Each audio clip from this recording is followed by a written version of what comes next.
Welcome to the Pretty Intense Podcast. Thank you so much for tuning in. If you could please hit the subscribe button, it means so much. It helps us with algorithms and guests and just knowing what the heck you want to listen to. So please hit the subscribe, thumbs up, and the bell for notifications. Today on the show is Dr. Craig Koniver. He's a health and human performance expert in nutrition and science-proven protocols. He is the founder of Koniver Wellness as well as Koniver Aesthetics. I met Dr. Koniver a couple of years ago. I've been to Charleston to his clinic and had the whole car wash of things there. We had all kinds of different modalities and IVs, and his wife Keli does all the skincare, so she's quite the skin wizard. So that's where I fell in love with the RF microneedling and the cool peel that now I work with the company Cartessa, whose machines were used on me. So great relationship came from that, but they do such a great job. And you know, what he does really well is he's able to balance sort of the practicality and the mental side of things with the biological impact and what the science says. And really it's a matter of trial and error. You know, we talked about all kinds of different modalities like NAD, peptides, semaglutide and tirzepatide, stem cells, exosomes, PRP, you know, all the different things that are out there that you might be curious about. So, you know, he has a really cool thing coming to his practice called the Choose Your Adventure, where you can sign up online and he can help you with it. So at the end of this episode, you'll really get into like a little example of what it's like to be one of his patients and get your Choose Your Adventure based on what it is that you want to have more of. So please enjoy this episode and let me know what you think in the comments. Hey, exciting announcement. Bioptimizer's Black Friday mega sale is happening now and will last through the entire month of November. And listen carefully, because this mega deal is available only for my listeners with only my code. We all know the importance of sleep when it comes to our overall well-being. And while some might say you can't buy a good night's sleep, I'm here to tell you that yes, you absolutely can. I'm talking about Magnesium Breakthrough from Bioptimizers, a true game changer in the quest for a better night's sleep. It's a product I trust because it combines all 7 critical forms of magnesium into one convenient bottle. So keep in mind that when you supply your body with these essential magnesium forms, you're in for an incredible upgrade. Magnesium supports a balanced inflammatory response, promotes healthy restorative sleep, relaxation, calmness, and a better stress response. Bioptimizer's Black Friday mega sale is happening right now and lasting through the entire month of November. The biggest discount you can get and amazing gifts with purchase are available only on my page, bioptimizers.com/Danica, with the code Danica10 at checkout. Choose health this Black Friday. Your well-rested, calmer, and healthier self will thank you. Remember, it's bioptimizers.com/Danica with code Danica10. So I met you through Ben Greenfield a couple of years ago. It was like a Christmas miracle when he sent me a message. I think it was literally like on Christmas for some reason, or New Year's Day or something. It was like really like on the day. And he was like, oh, I think you need to meet this doctor. He's really great. There it started, which would have been over almost 2 years ago. And it was so refreshing to talk to you because you're like, let's get things simplified. You don't need to take so much stuff. Like there's such a mental side of it too, where you can just overdo it mentally and overwhelm yourself more than necessary. And I was like, oh my God, thank you. That's like music to my ears because I've been taking 40 pills a day and doing 7 different protocols a day. And it's just like so much. And so like, I really appreciated that, but that started like a really great partnership, but then really friendship, because we hit on so many other levels in our interests and our belief system than we do in just trying to be healthy. Maybe a little bit of groundwork, like what led you into the health space, and then even the mindful side of it. And I want to talk a lot about like actual science, like health and science and biology, but the mindful side, because I don't think they are inseparable, like the mental connection to the body and your approach to things, as well as the chemistry, the biology, and the actual biological things happening. So what kind of got you into all this? I don't know what got me into it. I mean, I knew I always wanted to become a doctor. My dad's a physician. My grandfather was a physician. So probably there's something in my genes, certainly in my upbringing, that I wanted to combine the science with helping people. So it was just always something I wanted to do. There was like, it was just a knowing. And then, I was conventionally trained by the really what we call the pharmaceutical system, right, in medical school, which dominates medicine as we know it, which has its pluses for sure. There's a time and place for everything. But as I got into more of these other types of modalities, which we'll talk about, IV nutrition to, hormone replacement to targeted nutrients, peptide therapy, on and on, what became really apparent really quickly, for a very simplified way of describing it, is what we think about the thing is more important than the thing. You know what I mean? And that applies to what people eat, applies to how they work out, and applies mostly to what goes on inside their head.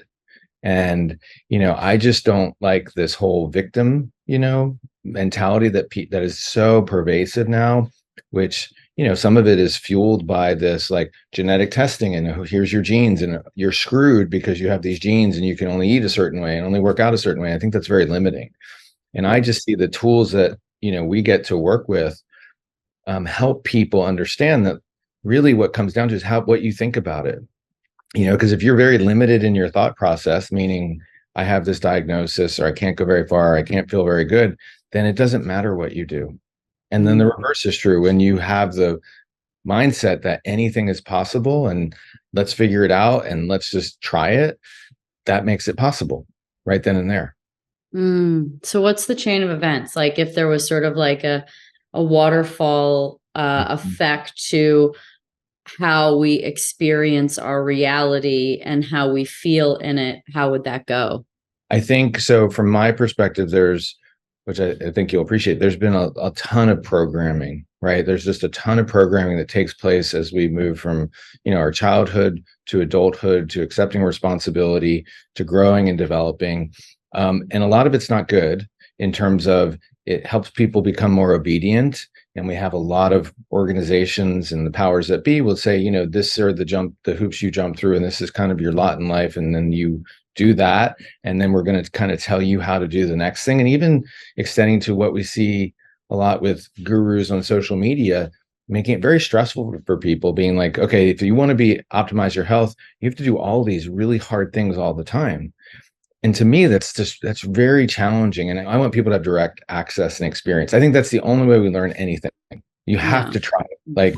And so we think of it, and we're announcing this more of a formal program in 2024, is like choose your own adventure. Because what I think is helpful for people is empowering them to make sovereign choices of their life. And it can't be too serious, right? It has to be like a playground and adventure. Right, because it's become so serious. Like life is so serious, and people think if I'm not doing cold plunge and sauna and doing all these peptides and drinking all these shakes and doing all these high intensity workouts and fasting every other day, that I can't get it right. And that is so stressful, It can for sure be. And then, I'm good at helping shepherd people and guide people, but ultimately where the magic happens is when someone has that kind of wake up moment, like this is what resonates with me. And I want to do this for me. Even if I don't know, but I want to try it. And because that's really the only way we're going to know. I don't know what's going to work for people. I don't. But I want to give them options that are safe, that they can then experience. Yeah. And I think that's where it gets really valuable and really exciting. Yeah. Well, you're not trying to say that this one thing that works really, really well works really, really well for everyone. And I think that's important and wise and humble to say, like, it's you've got to try it. So talk more about the choose your adventure that you mentioned. Yeah. So most people come to us usually by word of mouth, right? And for what I've learned is that most people, it's an energy aspect, right? Most people want more energy in their life and they don't know how to get it, right? And they may be taking prescription medicine, feel like they're eating right, whatever that means, discipline in their workout, trying to figure out sleep, which is elusive, but they're lacking some sort of vitality or energy. And so we're really good at helping people find energy quickly. And we do that with certain tools like peptides or certain, we do a lot of NAD therapy, all kinds of things that we can talk more in depth about. But once they see, like, even if it's, 10% more, then they start being of the mindset, wow, this is possible. And then what comes next, which is really the choose your own adventure, is I don't know what's next, right? Like, how do I know what's next? Well, maybe they want to work on losing weight, or maybe they want to work on their sleep, or maybe they're training for a race. And what I've learned is, and I know you appreciate this, there is no destination in life, right? It's always the journey, and there's always going to be a next, right? But each of us as individuals, I want to help empower to be sovereign over all of that.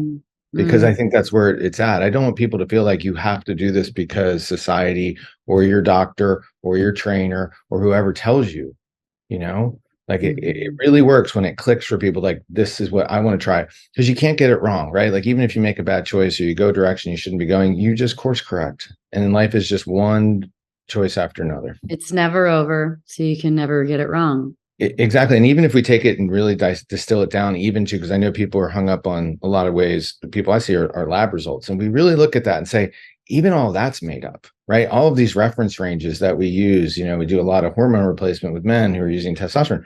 Those reference ranges are all made up, right? And then people often ask, using that as an example, I spoke to a patient yesterday and he was like, well, where should my testosterone be? And this was a former NHL player, Hall of Fame hockey player. And he's like, I'm not feeling good. We did lab work. We saw where his levels were. And he's like, well, what should I aspire to be? And I said, I don't know. Like, I just want to see how you do. You meet the guidelines for low testosterone. Let's start you, and then we'll figure it out. Some men do better at 800. Some men do better at 1200. Some men do better at 250. I don't know what that answer is. Yeah, but we're all unique. I mean, one of the classic ones that I feel like is getting more and more conversation about kind of how bullshit it is like cholesterol, like a simple one. Yeah. Cholesterol is not just the number. It's more complicated than that. And, lo and behold, the most healthy foods have the highest cholesterol. So like, right. Well, even taking it a step further, we have a generation of adults who are on, cholesterol lowering medication at this point, and we really haven't made a dent in the, you mean it's about money? Statistics about lowering heart disease and decreasing heart attacks.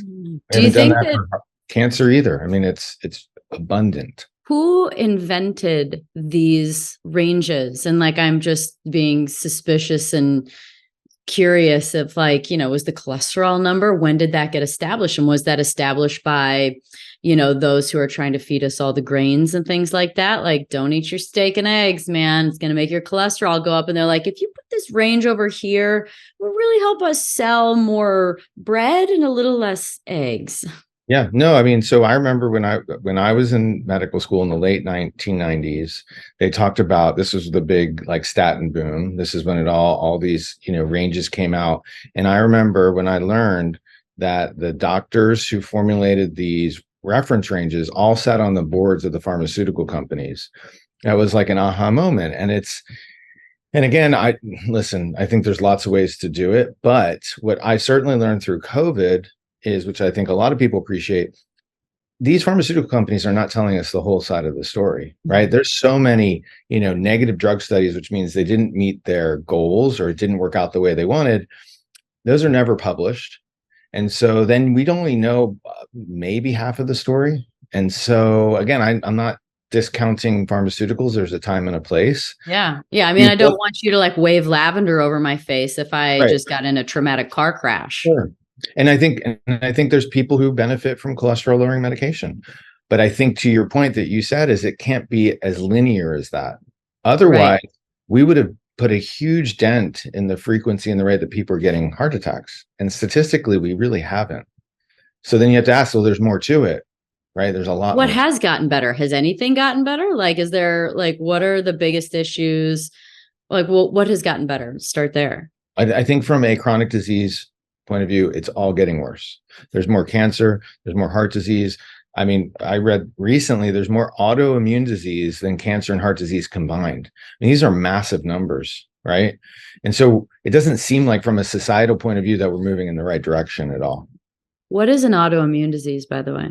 Yeah, so autoimmune disease would be that your immune system basically attacking itself, right? So part of the people are familiar with their immune system, like if we get bugs in our system, pathogens, bacteria, viruses, parasites, that your immune system goes on, like an army attack and attacks it.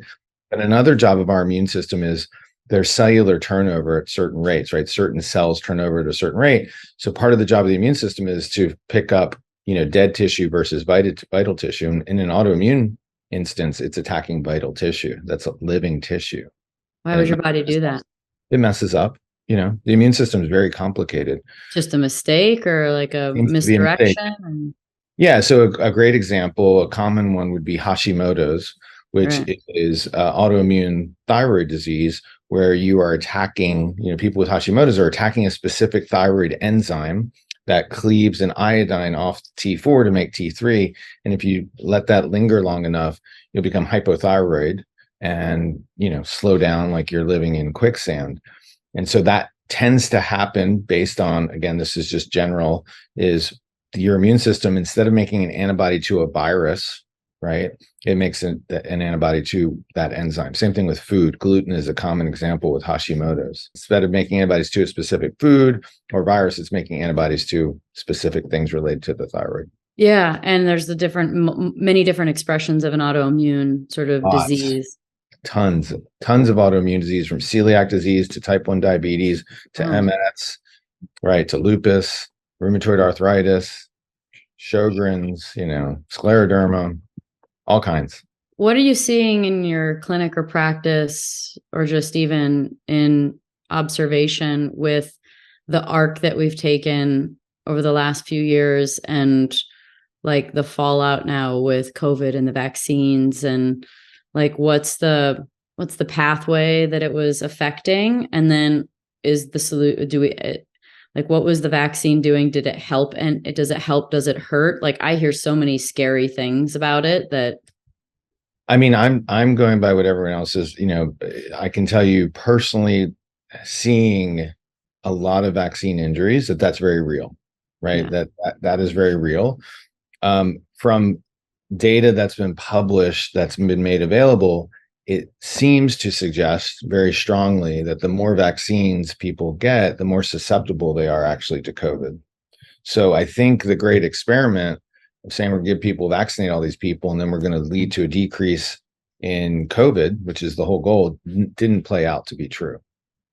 And as a result, more people are getting COVID, but they're also suffering from lots of side effects of something that was untested.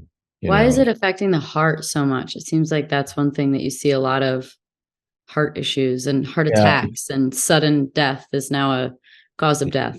It is. And I mean, it seems to be in the male population more than the female population, really young men, So it may be that there's some underlying issue with their heart that's being a source that's attacked. The immune system, again, is not, in very simple terms, handling the overwhelming immune response that the vaccine is, triggering. I don't know why specifically the heart. I mean, but I've seen things with the heart. People have had strokes, a lot of autoimmune stuff, lots of autoimmune things have come up. And then we're also seeing a lot of what they're calling turbo cancer, where people are getting very aggressive cancers, which is, again, that happens, but it seems like it's happening at because your immune system is been compromised. Screwed up. Yeah. Yeah, like it can't fight anything. Or it doesn't have as much bandwidth, maybe. Exactly. Or inflammation. It's just a lot. It's overwhelming. It's like an overwhelming assault. So the trouble is I think if we were reasonable and rational, we'd be able to have these conversations openly and say, hey, I know you have to watch your P's and Q's, I'm sure, for sure. Like you just have, let's take a step back and let's say, okay, we tried this and I understand why we tried it. My big thing is I just don't feel like these things should be mandated. I mean, I think people need to have choices, always have choices, and be able to make informed decisions.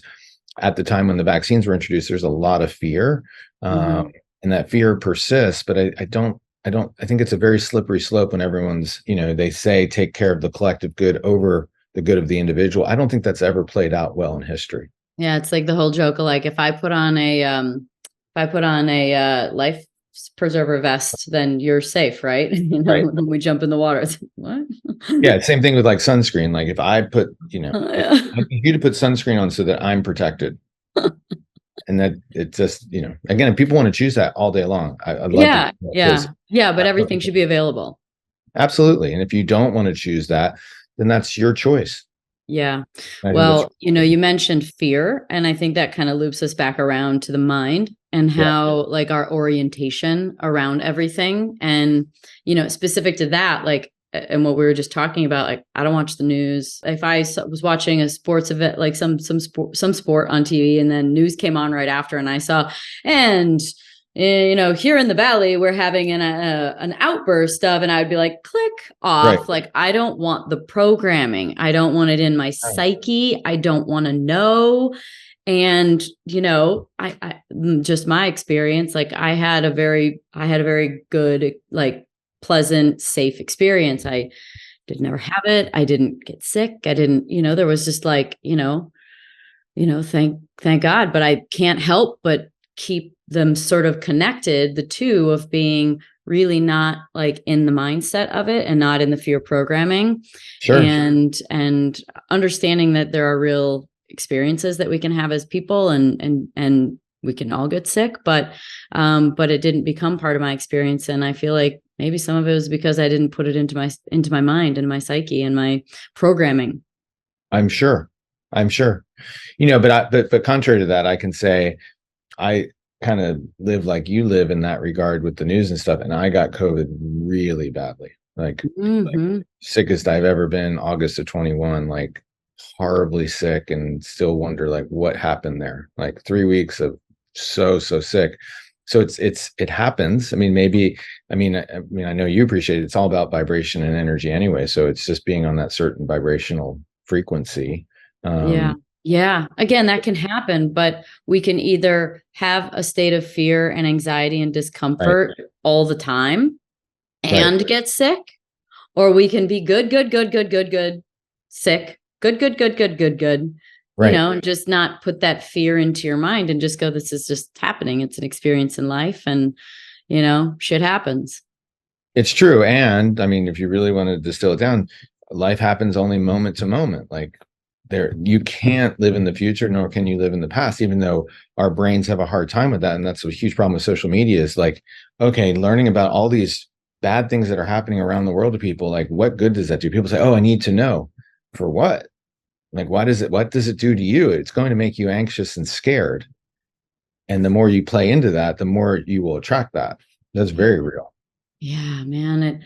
I sometimes go through this in my mind, this contemplation between like knowing, being aware, and trying to do something about it, versus if it's more important to just live the best life I can in the happiest state that I can be in and be the living example, instead of trying to be an activist in any kind of way. It's like not in me to be an activist, but even becoming aware of it to kind of be able to speak to it. It's I get really conflicted because it kind of makes me feel like a dick that I don't always know what's going on, but I also am protecting my own energy and trying to just say, like, look, if I just live my best life, then the frequency will help. And also it will be an example for how, like, a state of mind to maybe be in.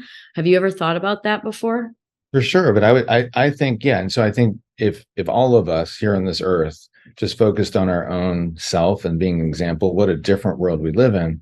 But even using that as an example, I think what people do when they become, want to, be active for a cause, they're still motivated by fear. And this is the problem.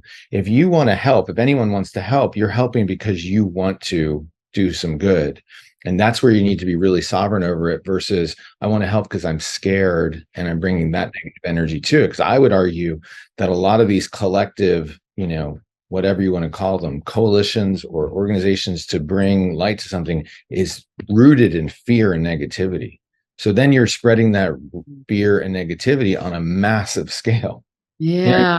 As opposed to the intention is, no, I'm just going to do this because I want to, because it feels good to me. It's the intention of that positivity. You don't bring the fear and scarcity to it. I think that's what most people do because of the programming. When you think about people like gurus of sorts, or people like teachers, spiritual teachers, they don't really actually speak to directly about issues much. Right. They're more like, here's the way to think about things. Here's how to live. They're not sort of picking a side or letting people know, be careful of this and help these people here. It's like, they're really just speaking to the mindset, to a way to live, to how to think, how to be, ways to be. And they're not really speaking exactly to it. And these would be the people that we would think are sort of the most peaceful, enlightened, happy people. And if everyone was like them, then the world would be a different place. And by example, they're actually not really activists. They're like activists for the self and soul and mind, for sovereignty. I think that's a great example, right? And you could even extend it as far as like, because people I see, beat themselves over the food they eat and having a glass of wine. And I say to them, like, why would you ever do something you considered bad to yourself? Like, think about that. Like, why would you ever drink wine and then be like, I am a bad person, I just put alcohol in my body? Like, that process is what's bad. You have a glass, right? Like, it's been shown, like having a glass of wine. And furthermore, you have to come to terms with, like, you're in charge of you. Like, if you want to have the glass of wine all day long, and if you also want to have 6 glasses of wine and feel horrible the next day, you need to own that too. You know what I mean? That's where the sovereignty comes in. Like, and it's all good. It can't be bad, but it is bad when you're sitting there beating yourself up and feeling guilty over something that's made up. Like, people are like, oh, I need to eat all this kale. Well, do you? I don't know if you do. Like, and people go crazy over nutrition, like it's vegan versus carnivore versus paleo, gluten-free. Like, the only way to know is to try. That's so right.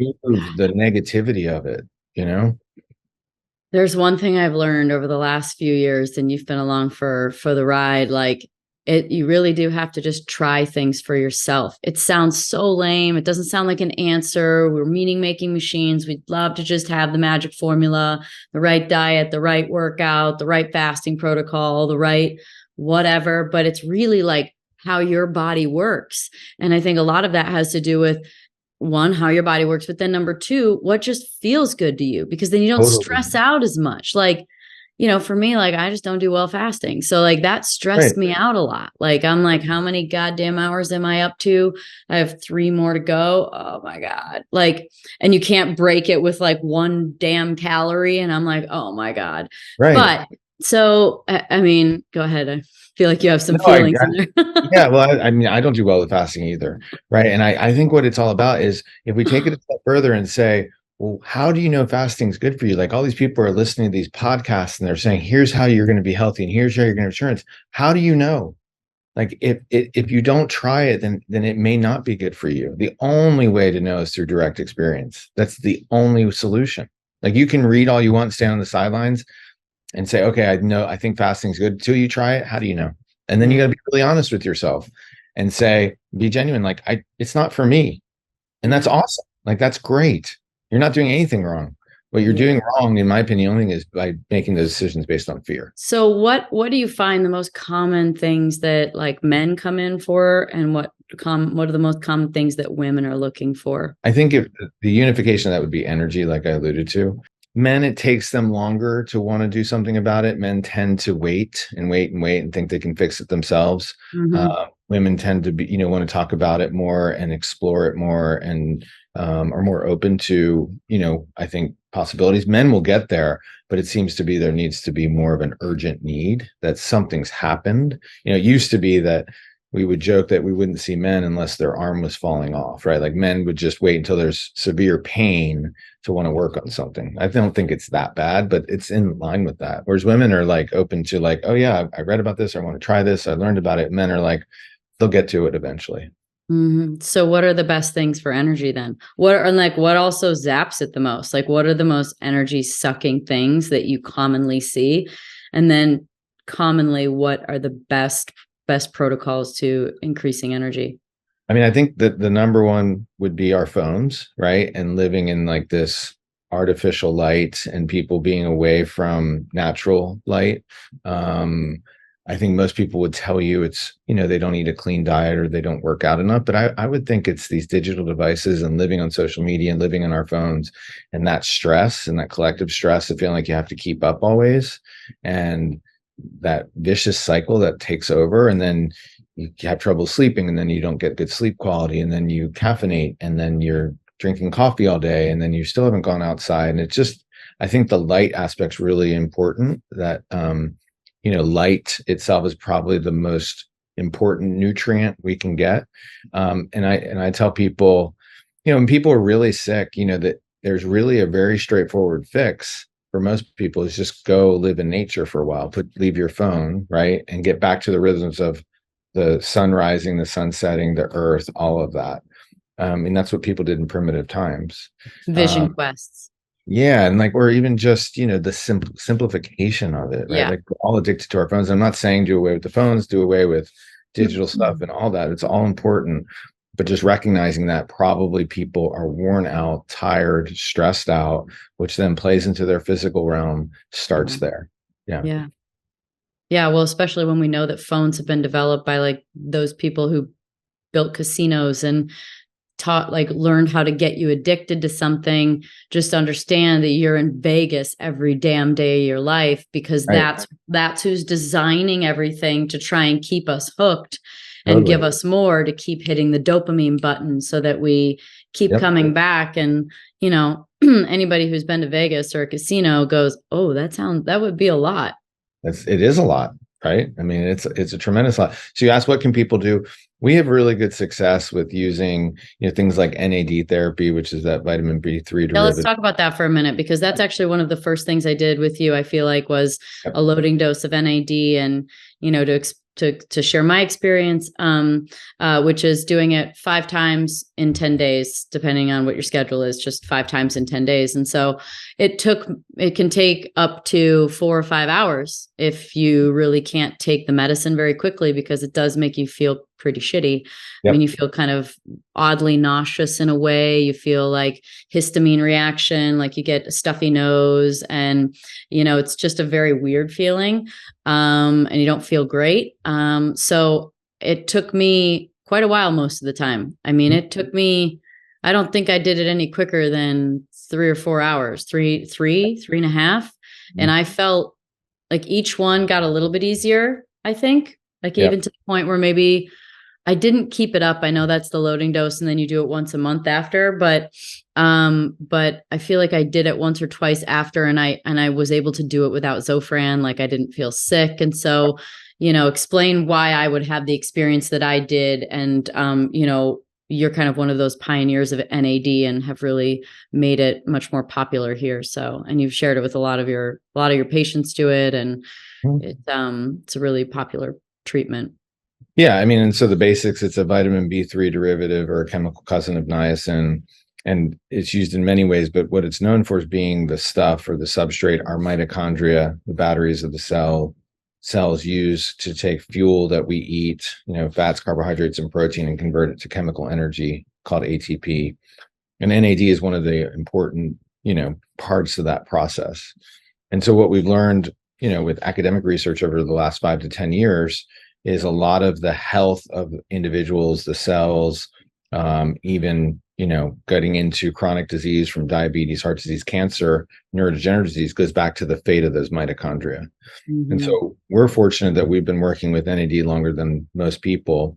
We found that using it intravenously for the bioavailability of it, because NAD is not absorbed well orally, you can still absorb a little, but you get most out of it intravenously, leads to literally transformational results for most people, not everyone, and not everyone has a need. One of the holes in this arena is we don't have the proper lab testing to say, oh, here's your NAD status, here's where you need to get. We don't have that.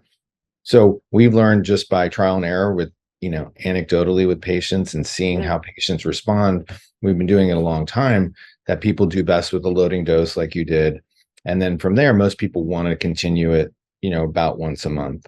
And it leads to, most people say their mood is better, colors look brighter, languaging is easier, sleep is, more compact. They get more restorative sleep, so they have more energy.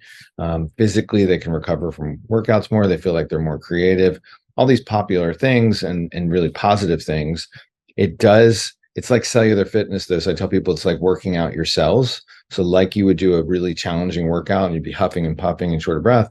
Same thing with NAD, because you're cleaning up the debris, so to speak. So for most people, it's really impactful. Not everybody. But I like people to try it, like we've been talking about. And, we're really biased about it because we've overseen probably more treatments than anywhere else. And we see the impact it makes on people. It's for most people amazing. It might be interesting to do again. I had such like a constellation of problems, and probably with the giant cloud of implants over the top of it, Sure. just body being in kind of like an inflammation mode all the time. So I didn't notice a ton other than the fact that it didn't feel great. And you did say that that can be a sign of there being more Sure. cell, like, unhealthy cell death. Yep. And, it can kind of be an indication of your state. Yeah, it seems that the harder it is for people, the more they need it. Yeah, I like people to try it, but again, some people it's just not their thing, and that's fine too. That's great. Yeah. What about peptides? Peptides, something I did too, for quite a few months. Again, I had such a constellation of problems. I'm just not really sure if I can be super clear about how I felt about it. I feel like my body's in a much better state now that if I tried things, it's kind of just like if you just if you throw a glass of water on a bonfire, like it's not going to make a difference. You know what I mean? And like, if these things were so monumental, it would be no question everyone would do them. So they're really like always assisting, right? Like there's the sisters, and sometimes they make a little bit of a bigger difference for someone else. But like you said, if it helps you 10%, that would be a great effect. And so, I think some of these things were a little bit of a struggle because of where I was at, but I did try peptides, and I'd be open to trying them again. But what's going on with peptides these days? Yeah, so to back up a little bit, peptides are just chains of amino acids. We consider it a peptide if it's 40 amino acids or less, consider it a protein if it's 41 amino acids or more. So by nature, these are small molecules. By and large, most of them are injected subcutaneously under the skin. And we started many years ago with these fitness peptides, growth hormone releasing peptides that help the individual put out more growth hormone. Growth hormones and anabolic hormones helps you mend, rejuvenate, helps your tissue repair.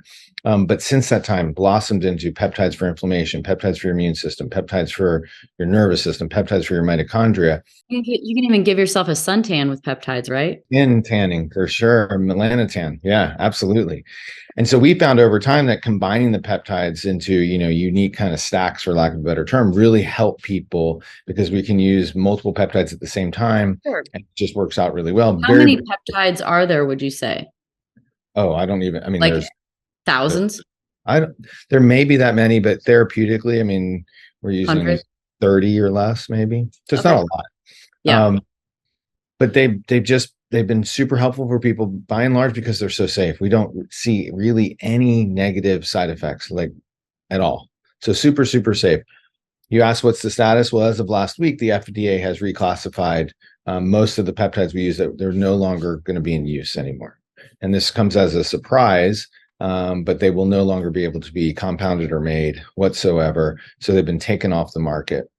And so it's comes as a surprise, really. And I think what happened, in all transparency, is semaglutide or Ozempic and tirzepatide or Mounjaro, which are their peptides, but for weight loss, have just exploded to become the number one prescribed drug in America. It is huge. Number one now. Number one, it's huge. And so I think the pharmaceutical companies said, wow, there's something to these peptides. So what would their reason be to take them off the market? What would be, if you were to say, okay, if I'm going to put my sort of conspiracy hat on about why they would take them off, why? What's going to happen? The amount of money that's being made from selling semaglutide and Mounjaro is massive. Tirzepatide. So if they're thinking these are peptides, and now they look at the whole fleet of peptides and say, wow, there's a whole world out there that we could tap into and make it into a pharmaceutical, wouldn't that be a good thing? I don't know, but that's and why the pharmaceutical company. Exactly. And so then, again, it's all big profit. So then it's taken off the table. And the challenge is, unfortunately, and I don't know if most people realize this, when we compound things, we're able to do that at a lesser cost, right? So tirzepatide, semaglutide, for most people, their insurance is not covering. It's going to cost $1,500 a month or more, right? So when you make these things into pharmaceuticals, actually the cost goes up, access goes down, and as a whole, people suffer, right? So I don't think this is a good thing, but it's, we have to operate within the confines of how things are run. So of course we will. Can you get any of these things with a prescription? It will no longer be available. Any of the peptides? There's some peptides that are left. that we'll still work with, and Which ones are left?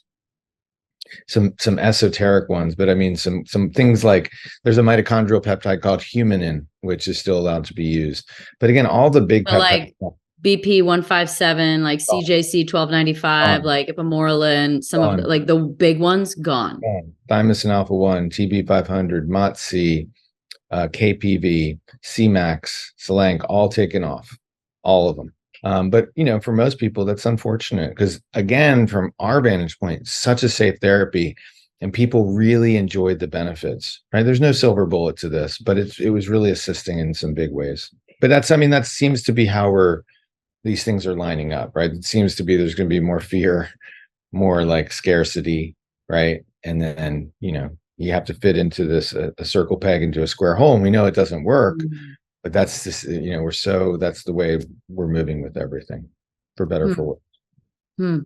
Yeah. So are they off the market right now? Are they off? So the FDA classified, I think it starts November 1st, but they will no longer be able to be compounded. So they will be, no compounding pharmacist will be able to purchase the raw material to make them. They will be gone. Yeah. There's still, if people have them, can get them, but that's going to change within a matter of weeks. Changes the whole landscape. Semaglutide and tirzepatide fall underneath that, or are they separate? They're separate because they've been classified as pharmaceuticals. So for right now, they're available to be compounded. Although what I've heard is that will probably change too.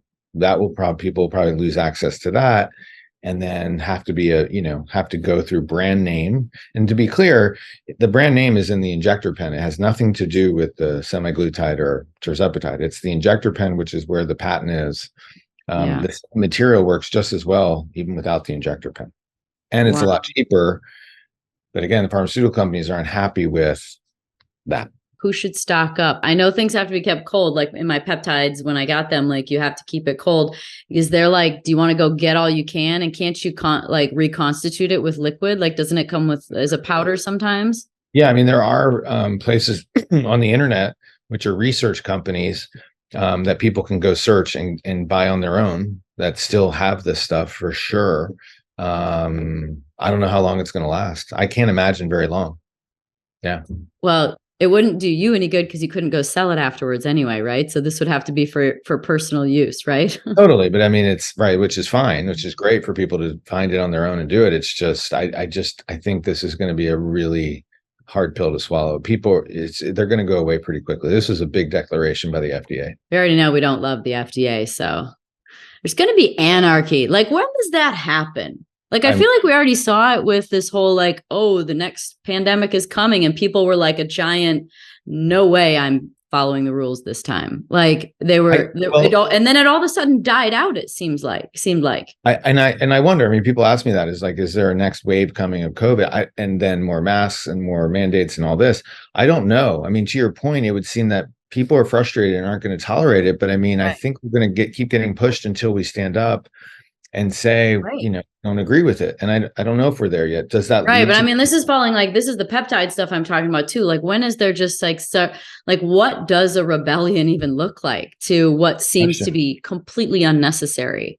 It's a great question. I mean, but I think that's where people are starting to wake up into, how do these things we do with government and the greater good fit into individualism, right?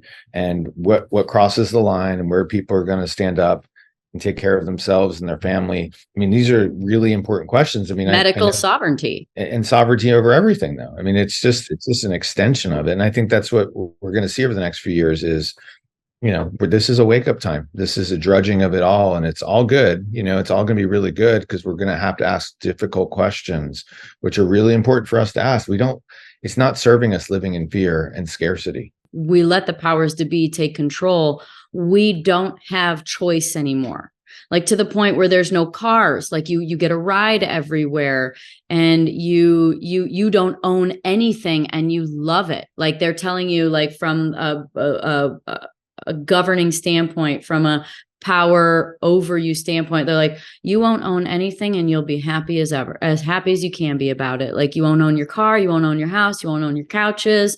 Like, you won't own anything, and you won't own your own decisions then probably either. And right. We're headed for like a very controlled, robotic reality, as opposed to this in the magic mystical experience of life where you're choose your adventure. Like, thank God you're starting a program called Choose Your Adventure to just even like put that program into people's heads. Like, oh, wow, I can. Great. I think the way things are trending with government and society is very disempowering, and they're taking away choices.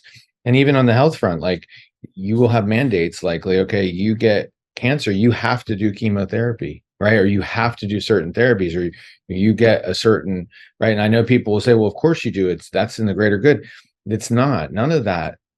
You can't apply those collective lens to individuals, right? It doesn't work out. Like, we ultimately all have to make the choices that we want to make as individuals.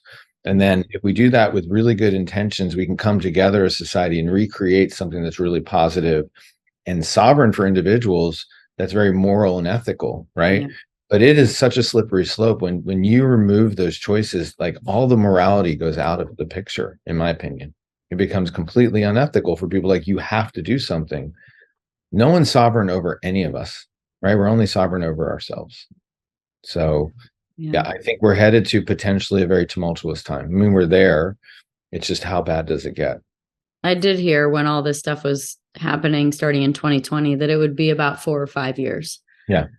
Another area that seems like it's had a lot of rules and regulations that might be going the other direction slightly is the sort of realm of stem cells. Mm-hmm. And then, like, if we kind of encapsulate some of the other things from the bottom up, or the simpler to the more complicated, like PRP, exosome stem cells. So, like, what's been your experience with it? Do you play with that? What are your thoughts about that whole sort of trifecta of healing mechanisms? I mean, I'm not so sure it's headed in the best direction. I mean, I can tell you that a lot of stem cell companies during COVID were knocked out of business, and so the number. Oh, because the stem cells are bad now.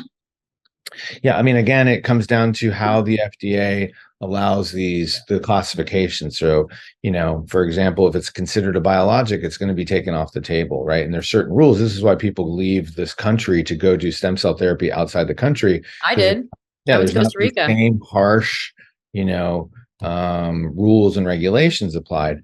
And again, we're not saying make it anarchy, but to me, like, people should be allowed to try things as long as we deem it safe, as long as you have informed consent. Like, that's really important for people to be able to try different therapies, and when you remove that from go, I don't think that's a good thing, right? And I think that yeah, I mean, I think PRP is fine. Exosome stem cells, though, we're talking really about umbilical cord stem cells, umbilical cord exosomes, which is all based on science. Does it always work? No, of course not. But I think that it's very, very, very safe for people to try. So people looking for ways, I'm going to see a patient tomorrow his knee is bothering me, tore his MCL, and he doesn't want to have surgery, and he's in his late 40s. And shouldn't that be his choice? For him to be able to try other things that work for him, as opposed to being like, the only option I have is to have surgery. It doesn't feel right. And that's certainly not ethical to force his hand. So I think a lot of this stuff needs to, sure, do we need more studying of it? Great, but the only way to study it really is clinically, right? Because you could research it in a lab all day what you want, but until people are trying it and using it, because I'm a clinician, I'm interested in people's results, until we're doing that, we're not really making progress. Yeah. Yeah, I used stem cells on my dog. She had some knee issues, and so she had some arthroscopic surgery as well as stem cells, and we harvested stem cells. So she took it out of her bone, made it right on the spot, re-injected both of her back knees, and then banked it. And so she's already had a stem cell booster about a month or so ago. And can you explain like what they explain PRP, explain exosome stem cell, or the other way around, like however it flows the best, but can you explain what they are? Yeah. PRP is platelet rich plasma. So blood is drawn from your own body, from your own circulation in a special tube, spun down in a centrifuge. And so part of that serum or plasma contains these, platelet rich, they're rich of platelets, which then if you inject them back, they're going to trigger a healing response. And so that's very kind of basic. If we step up from there, I mean, I don't know if stepping up is exosomes or stem cells, but, stem cells are basically age 0 cells that have potential. And the idea is there's an innate intelligence of the body that if you receive some of these stem cells back, you can work on repairing things, calming down inflammation, this anti-cytokines, and really just helping move the body become, rejuvenated, younger, decreasing inflammation. That's what it's all about. Exosomes are similar to stem cells, but they're more like the messenger. So a little bit more concentrated. Some people would say exosomes are better than stem cells. I think they're just different tools, and I think they can be used in a variety of ways, from given to people in lots of different vehicles. But again, very, very safe. Like I've not heard of any bad outcomes from using these tools. Certainly, you're going to have providers and doctors who don't know how to use them, right? So that would be more of teaching doctors how to use them. But as a whole, the material is very safe. What do you think are the most helpful or best sort of, again, bottom up, top down, I don't know timeline wise, but like I'm thinking about for people that want to take their health more seriously and know more, do more. Let's call it even like people that you deal with, people that want to, like, high achievers, people that want excellent, they want to live an excellent life with above normal. They don't want to be in the range, right? They want to optimize, basically. Sure. So what would be the right thing for them to do on like a daily, weekly, monthly, quarterly, yearly basis? Like how do you do it? Or how would someone that wants to like get the most out of themselves and have the most energy, muscle, lean muscle, like be healthy BMI, best skin, like what would be the right thing to do for them? I mean, I think there's many paths to the mountaintop, right? And then there's infinity paths. And I think the first thing for people to realize is, life's about trade-offs. So if you really want to be super lean and fit, well, then you're probably going to have to be more disciplined with figuring out what you should and shouldn't eat, how you work out, right? And how you sleep and all these different things. There's lots of tools that we can get into, from peptides to IVs to bioidentical hormones, that will likely assist you. But until you're ready to be your own experiment, and how do you know? And then you really have to be honest with yourself. You know what I mean? Because fasting may work for somebody, and then eating carnivore all day long may work for someone else. Both are equally good. Like there's no judgment. And so I think the biggest thing for people is realize, what do they want next, and knowing and really sitting with, because this is where I think it's really important, that anything is possible. The limiting factor is your own beliefs. Right? If you believe that you can't run that marathon, then of course you can't run it. If you think you can't be super lean with a body fat percentage less than 10%, of course you can't, right? And so really sitting with that and understanding that, again, like we talked about at the beginning, what you think about the thing is more important than the thing.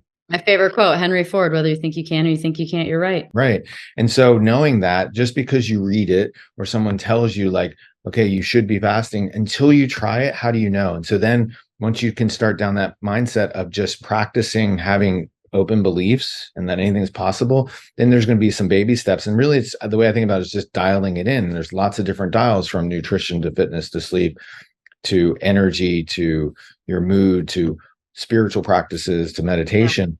Yeah. And there's no one right way. People will tell you, in order to meditate, you have to sit for 30 to 60 minutes and have no thoughts and be really silent. Like, well, most people, then that disqualifies them. But that doesn't mean they can't figure out how to meditate, or that you have to do a cold plunge after an infrared sauna. It doesn't count. It's like, that's not true either.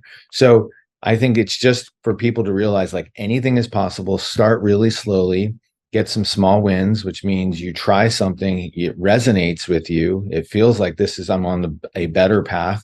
And then something is going to come into your consciousness and awareness that you want to work on. Right. And that's what we call the next. And so that you might want to work on that. And then you may injure your knee running. And so you can't live your life in a bubble. Right. I get it that people want to have assurance that the things they're doing are going to lead to long, healthy life. There is no assurances. Right. The only thing you can do is just be in the moment and be really honest with yourself, that you're listening to yourself and that it resonates. And from there, you just go to the next thing and next thing and next thing. And really pay attention to your intuition.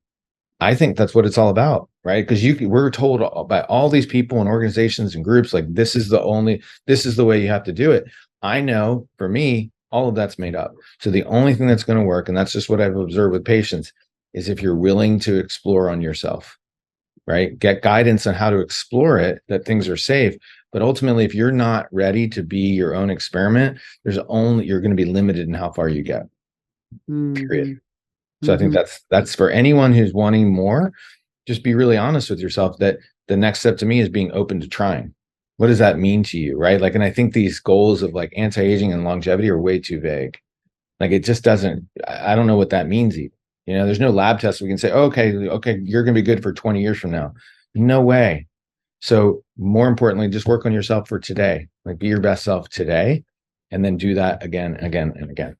Yeah. Well, anti-aging telomeres are a bit of an indication. Is that right?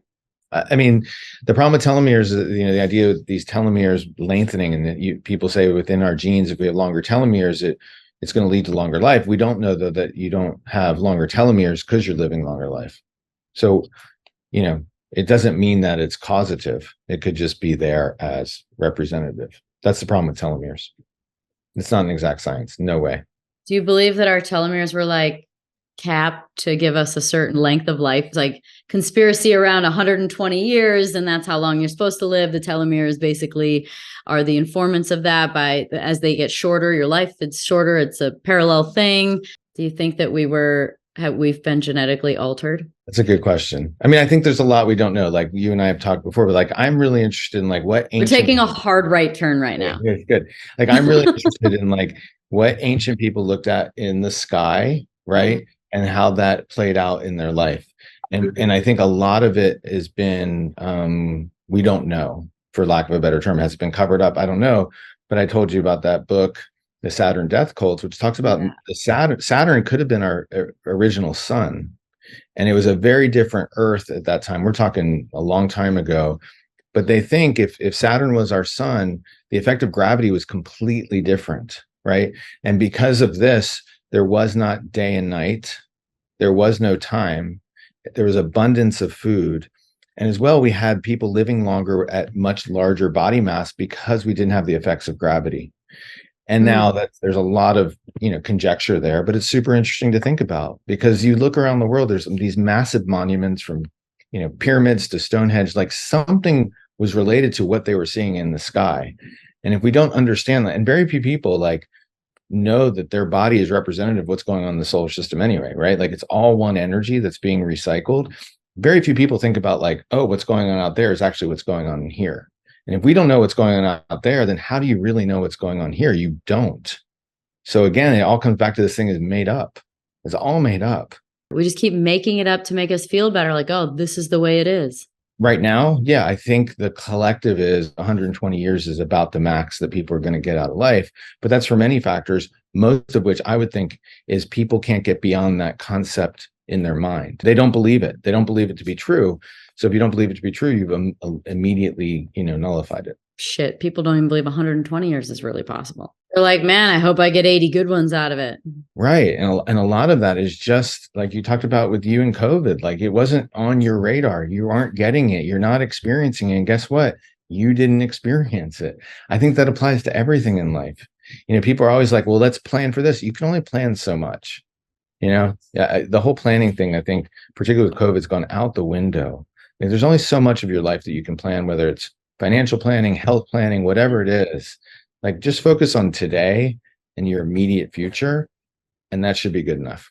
I want to go back a little bit to the what's out there is what's in here for kind of at the end here, just to talk about some fun stuff. I was walking the dogs this morning, and I think about this stuff all the time, but in various different ways. But as I'm walking by the trees, I'm just like, oh, they cut that one down and now it's growing back and it looks like veins. Like, right. Like, I'm curious what your thoughts are about like the nature of our reality and like what creates it. Like, what are those perpetuating curiosities and current opinions of what this reality is about and what's going on? That's a great question. Yeah, I mean, it seems like on many levels it's a simulation. I mean, right? And that I think the confusing part for people is that what you experience in your reality really comes from your own lens of how you perceive it to be. Like it's all coming from the inside.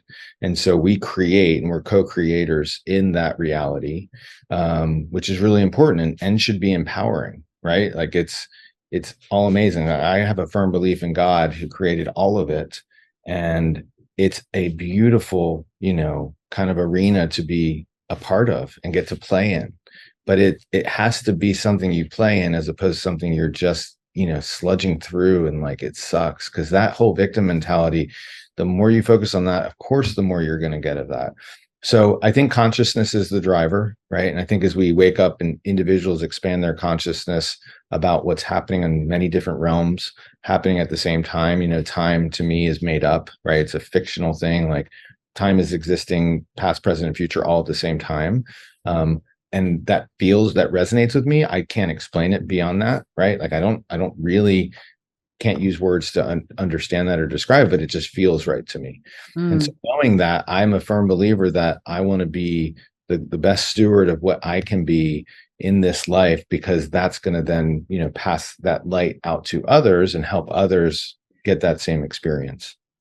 But I think it's, I think it all starts from what we feel inside and then project that outward. Are we scared of AI then?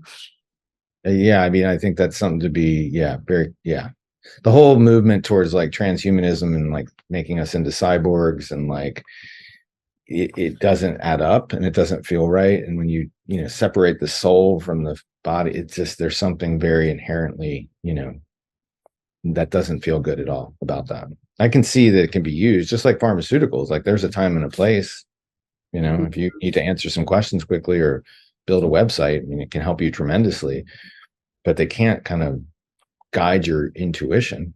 That's the thing that you talk to a lot of scientists of sorts, whether astronomers, physicists, astrophysicists. Like when I talk to them, it's more about maybe we aren't supposed to know. I think if we can ask the question, we should be able to know, like, because that means that there's something around it, like there's an awareness, but maybe there's just some stuff we're not ever supposed to know. Maybe not in this reality too. Maybe as we transcend and become in different dimensional being, different frequency, maybe we become aware of new information. But in this one, maybe where we're at, we don't know. I like how Alan Watts described it as a game of hide and seek. And when we're born, we have amnesia. And we're supposed to forget it all. But we're on this quest in life where we'll have moments where we remember. And we're like, oh my gosh, these synchronicity moments where you're like, I got it. But then you forget it again, right? And so if you see it as a game, which I appreciate as humor, this is a game of hide and seek, and everything is a waveform. And so you'll go through periods again, like where you remember and you like it just clicks, and then you'll go through periods where it's like really stressful and frustrating. You're like, I don't even know what I'm doing here. And then, but if you trust it, it will go back to you'll remember again at some point. And I think the more you do that, with my personal experience is the more you remember, actually, you will have more of these kind of wake up moments, more synchronicities, and it accelerates. And I think the more people who you can engage with that, who also are awake in that realm, it just, we feed off each other. And it gets really, this is why it's such an exciting time to be alive, is because if you can appreciate, like, it's all theater, it's all made up. And let's see what happens. And let's see how we can change that for the positivity and come from a place of abundance, as opposed to buying into the fear and scarcity. Yeah. So. Yeah. Amen. Yeah. All right. Well, good luck with the Choose Your Adventure. Is that on your website? Is that like on our website? Yeah, it's going to be a program we're going to hopefully probably announce January 2024. We're excited about it because it's just different. It's just, people can sign up for whatever they want. It's like a plug and play. Like, is it where they come a modular system? Yeah, totally. Some people, come in and be like, okay, I want to do like methylene blue, or I want to come in and do NAD, or you can get it to like a provider in the area just to do like an IV company will come to your house and do it. Eventually. I think also be people who aren't that far, but they just want to try some things, right? There'll be like different regular supplements they can try. Like, okay, you're working on losing weight. Here's what we think is a good starting point. And okay, it's a modular system. but it's based on people choosing what's next for them, being in that playground, and then making it not as heavy and serious that a lot of people are, feel like it has to be. It doesn't. Well, you got to give us something. So what is the first thing you'd give someone for weight loss? What is the first thing you'd recommend? I mean, for people, the tirzepatide and semaglutide work so well. My thing is we just want to use it for a short period of time, right? So if you want to lose 15 pounds, most people it's 2 or 3 months. Okay. And I just don't buy into the fear that is being messaged that, oh, you have to be on the rest of your life. That is not true. Right. And I think you run into some health problems the longer you're on it. So we just have to check in. We check in with people every few weeks, make sure they're still losing weight, feeling good. And if they're not, then we pull back. Right. It doesn't. Yeah. So I think that's the number one thing right now. I mean, it flat out works. What about for neurological, like something, so a cognitive enhancer? Methylene blue you mentioned is maybe the best cognitive enhancer. Like we use a lot of that both orally, intravenously. People do really, really well with methylene blue. It's an MAOI inhibitor, so it keeps like dopamine and serotonin around a little bit longer. People feel it. I mean, they feel kind of the boost from an alertness, mental, cognitive standpoint. It's also antiviral, helps with energy, helps with a lot of things. What about for healing? Like if somebody has surgery or somebody's been sick or something like that, like what would they do? What's the best healer? I mean, I was going to tell you certain peptides like thymosin alpha-1 and BPC work really, really well, but those are off the market now, off the table. So, I mean, there's time and tested things like curcumin, which is a potent anti-inflammatory botanical herb, that's the active ingredient in turmeric, which can work really, really well. I think that's probably the top of my list. There's certain amino acids like glutamine, which is a really good choice to help with muscle recovery, things like that. Okay. What about for like strength and endurance, like like working out? Yeah, I mean, I think the equation to put on muscle mass and get strong is not necessarily complicated. I think you have to, put some resistance training in. You have to either lift weights or do body weight training. Right. I think the key part is people don't eat enough protein, right? And they shy away from that. We use just what most people use, which is, a gram per every pound of body weight. So if you're 150 pounds, you should need to have 150 grams of protein every day. Most people fall very short with that. And then the third component of that would be some anabolic substance, like whether it be peptides, which help put out growth hormone, testosterone, that helps. So optimizing those for people kind of is the third part to that equation. So I don't think it's complicated. It's just where people fall off is the protein. To boost your immune system, that probably is always a hot topic, especially in the winter. It is. I mean, there's several things, but I mean, like vitamin C is great. And if people knock it and say it doesn't work, I just don't think people take enough. I think you have to take a good amount of vitamin C to kind of boost the function of your T cells using something like selenium. There's a whole track record and history of using selenium, which is a mineral or element. Some people would say you can prevent cancer by using enough selenium. So people could look into that. But selenium is wonderful for the thyroid and wonderful for your immune system as a whole. We used to use the peptide thymosin alpha-1. That's out. That's a great immune booster. We'll do intravenous ozone with people. Intravenous glutathione as a push can work really well. So there's lots of options. And what about detoxing? I think sometimes people overdo the detoxing. My approach is generally let's get people feeling better first. Yeah, I mean, I think there's something to it, but I think my question always is like, what are you detoxing from? Like, I think you can clean up a lot by just focusing on positivity, getting, the positive thoughts, cleaning up your diet, whatever that means, exercising more deliberately, introspective work, right? Positive thoughts in your head. I think most people are toxic. That doesn't add up to me. Yeah. I think they're toxic from their own self-thinking. Sure. Okay. Well, then that's going to finish off with one that I think has so many ways, but sleep. Like, what would you recommend for sleep? Sleep is so hard, right? It's so elusive that I don't, it's not like I don't think you can beat it, but I think it's more you work with it, right? So I would rather people have lots of tools that they use a lot than trying to use one thing. So we use a lot of things like glycine, ashwagandha, theanine, obviously CBD, melatonin. There's certain peptides we can still use like pineolon, tryptophan. So there's lots of different things that people can try in varying dosages that can really help with sleep. And I think that's always better than taking a pharmaceutical on a regular basis. You forgot one really important one, which is a friggin' therapist. There you go. Yeah. You give me one person that doesn't sleep well, that doesn't need some freaking talk therapy or some That's a good EMDR or point. something like if your mind is racing and you can't sleep, then what is going on in your mind? Like I know I'm kind of putting a stake in the ground pretty hard on that, but people that No, don't you're sleep right. well need to figure out what the frick is, what's going on up in their head. And I think everyone benefits from talk therapy. I mean, you got to have someone you can have a safe place to just express yourself, even if it's just for that purpose alone. Like, I see, particularly you asked about the difference between men and women. Men feel in many ways that they don't want to rely on anything, like even with testosterone, like I don't want to rely on that. And the truth is we all rely on lots of things all the time. So being vulnerable to that, like that's really good. Like raise your hand and get help because we all need it. Everyone's anxious at some point in their life. Everyone's depressed at some point in their life. Everyone struggles with different things, but everyone struggles. That's a fact. So why not get some people to help you in that effort? No one can do it alone. Amen. Yeah. Cool. Thanks, Doc. That was awesome. I appreciate it. And I'll be stocking up on some peptides. There you go. Yeah.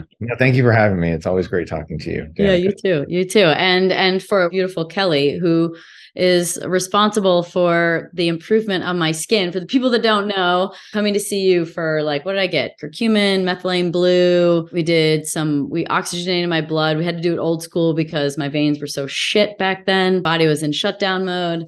But I went and saw Keli for the RF microneedling and then the cool peel. And I just it was, the results were amazing. And then, not long after you guys saw Gabe from Cartessa and said, hey, we're going to talk to Gabe about you. And now we have a relationship and awesome. Yeah, it was so wonderful. And people comment on my skin all the time. So for those who don't know and want to make their journey to South Carolina, Charleston, which you should want to go to Charleston anyway, because it's the best city. It's such a cute Southern city. But Keli does amazing stuff with the skin too. Does. Yeah. She's a skin wizard for sure. That's exactly, I was thinking about how I would describe her, and I was going to say, literally, she is a skin wizard. She is. So the collective consciousness, it's reaching you in South Carolina from Arizona. So she is a skin wizard. Awesome. She definitely is. Yeah. Yeah. All right, cool. Well, give her a hug for me. I will, for sure. Well, it's good seeing you. Thank you so much. Thanks everybody for listening to the Pretty Intense podcast today. I hope you enjoyed it. If you like what you heard today and you want to hear more, please click on the subscribe button.